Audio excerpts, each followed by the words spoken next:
This is a training video for the LifeFlow Plus Rapid Infuser. For additional information, please consult the enclosed instructions for use. LifeFlow Plus is a lightweight portable rapid infuser that comes packaged conveniently with everything you need in the bag. You provide the patient the IV access and the fluid of choice. Everything else you need is in the kit.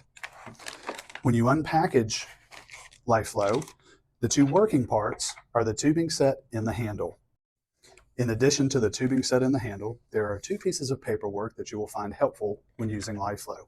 The first is a comprehensive instruction for use. This guide contains helpful information such as a 3-year shelf life, indications for use in patients 28 days, 3 kilograms or greater, and a recommendation for appropriate vascular access of 24 gauge or greater for crystalloids and 22 gauge or greater for blood products. In addition, there is a quick start guide. The quick start guide contains 3 quick steps to get LifeFlow up and running quickly. There is a QR code at the bottom that will take you directly to a 5-minute training video. On the back, we have troubleshooting tips and tricks for operation of LifeFlow. Again, this is in every bag. Let's start with an overview of the LifeFlow tubing. When you unpackage the LifeFlow tubing, initially, it will look very similar to standard blood tubing, beginning with the spikes, 2 roller clamps, and a 200 micron blood filter. Immediately below the blood filter is our air check chamber, more commonly known as a drip chamber in standard tubing, and our air check ball. This is a safety feature that prevents air from entering the distal tubing at the completion of an infusion. Distal to the air check is large diameter tubing and our 10 ml syringe. LifeFlow works as an automated version of push-pull.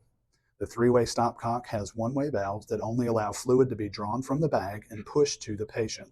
Combined with a 10 ml syringe and dropped into the handle, you have a mechanical advantage that allows the user to go fast, but also titrate the amount of volume given to each patient.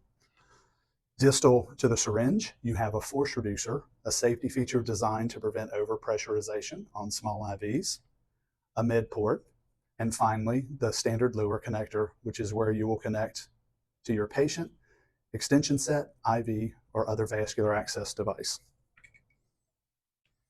Setup is also very similar to standard tubing. I'll set up for a traditional transfusion, so I have my crystalloid and blood, and we'll start by closing both clamps. From here, we'll remove the caps, exposing both spikes, and we will spark our saline and our blood. Once these are spiked, we'll hang and we'll complete the priming process. We'll begin by opening the saline clamp and priming the tubing. Priming the tubing is accomplished at the air check chamber, and you'll squeeze until all of the air is purged from the tubing. Once both chambers are full, you're ready to use the handle. Grab the handle and open the clear canopy by pinching at the pinch points. Now, grab your 10 ml syringe, and you'll want to load the handle with the white plunger into the blue slot with the numbers up. Close the canopy, and you're ready to complete priming by squeezing the handle. Remove the shipping material, pull the handle back to unlock, and begin to squeeze to remove all air from the tubing.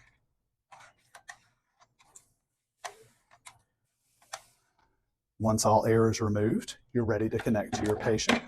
Remove the cap and connect to your patient. Once connected to your patient, begin the infusion by squeezing the handle. 10 ml of fluid is delivered to the patient. When you release the handle, a spring refills. Repeat this process to continue the infusion. LifeFlow is a very tactile device. It enables a clinician to clearly palpate proximal to the IV site to ensure that the IV is in place. It also provides constant feedback while infusing. When you're ready to begin the blood infusion, close your saline clamp, open the blood clamp, and begin the infusion. Blood now enters the tubing, and your transfusion has begun. Each squeeze of the handle provides 10 ml bolus to the patient. For pediatric patients, this is especially important as most of their volume-based resuscitation formulas are based on 10 to 20 milliliters per kilogram. This allows the clinician to accurately titrate doses even for the smallest of patients. Let's begin a review of the safety features found in the LifeFlow device, beginning at the distal end with the force reducer. The force reducer allows users to use LifeFlow even with small gauge IVs, 24 gauge for crystalloids or 22 gauge for blood products. When operating LifeFlow on a smaller gauge IV, the force reducer will swell, absorbing some of the pressure of the infusion. When the handle's released, the accumulated pressure will be delivered at a much lower rate. This enables small vascular accesses to still be utilized with LifeFlow, ensuring that it's not overpressurized. The force reducer can also be a good guide regulating the rate at which you infuse with LifeFlow. On smaller vascular access, you'll note that the device becomes harder to squeeze and the force reducer fills with fluid. It may be necessary to slow the rate of squeeze to accommodate for the smaller device. Next, let's look at the air check. Ideally, when an infusion is complete, you'll stop infusing while a small amount of blood product or fluid remains in the bottom of the bag.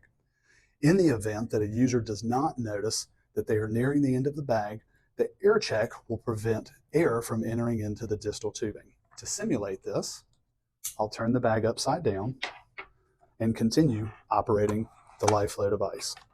As air enters the tubing, the ball drops to the bottom and occludes to the bottom of the air check. The handle no longer returns, and it's time to troubleshoot. A quick review of the tubing reveals that my bag is empty and that air has now entered the air check chamber. To fix this process, close the clamp on the empty bag, open a clamp on the opposite bag, and reprime, much like we did during the initial setup. The difference is now the air check ball stays suctioned or occluded to the bottom. Once both priming chambers are full of fluid, I can gently pinch below, release the ball, and the tubing is now free from air and ready to continue infusion. The last safety feature present in the device is contained within a blue handle, and it is a terminal safety feature. In the event of significant overpressurization, the handle is designed to break away. This would most commonly be seen with a complete occlusion of the tubing. First, a user would notice that it is significantly harder to squeeze the handle. Resist the temptation to use both hands. In the event that a user did not note the increased resistance and used both hands with significant force, the blue handle is designed to break away. Again, that is a safety feature designed to protect the vascular access. Should that happen, troubleshoot the distal end of your tubing to locate the occlusion, and when it's corrected, the syringe can be removed from the broken handle and the infusion completed by simply performing push-pull. Now, let's take a look at some common troubleshooting steps. During the initial setup of the LifeFlow device, you'll note that the handle came with the shipping material left intact. The reason for this is it keeps LifeFlow in the proper position for loading. In the event that during setup, the shipping material is removed and the LifeFlow handle is squeezed, the handle will move freely, but is now out of the correct position to load. When I open the canopy and attempt to put the syringe in with the numbers up, the syringe will still fit, but you'll note that the plunger does not go in the blue slot. This will prevent LifeFlow from priming correctly. There are two ways to correct the situation. The first of which is to remove the syringe, close the canopy, squeeze the blue handle back, and while holding it back, press the black button to place it into the loading position. Now, when I open my canopy and prepare to put the syringe in, you'll note that the syringe drops in correctly. The other way to fix that situation would be with the handle open. I can also pull the syringe to the 10 ml mark and drop it into the handle, closing the canopy and beginning my infusion that way. Lastly, there's a situation that if that series of events occurs, the handle may become jammed. Let's return to the correct position. With the handle open, if I drop the syringe in and squeeze the handle, the blue shuttle, if activated, can actually push the syringe to the closed position. Now, when I follow the proper technique of pulling the blue handle back, pressing the black button, and dropping the syringe in, it may fit in front of the blue shuttle. I can close the canopy, but now the device will not unlock. This is the only situation in which the handle will be completely blocked. Open the canopy, remove the syringe, open the syringe to the 1 ml mark, and reinsert the syringe. Closing the canopy now, I can squeeze to release and continue my infusion. These are the most common troubleshooting errors new users may encounter. They're also covered in detail on the back of the Quick Start Guide. One important nuance to using LifeFlow with blood products such as packed red cells or whole blood is that blood bags do not contain a significant amount of air.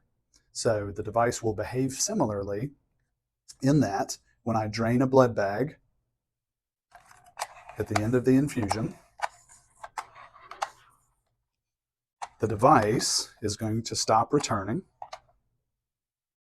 much like it does when a bag of fluid is empty, but you'll note that now the air check chamber is suction closed. This may be difficult to see and appreciate as the blood is considerably darker, so the air check ball may not be visible. There is a very easy fix for this situation. I will close my blood bag. I will open my saline bag to relieve that pressure, make sure I'm primed, and I can continue my infusion.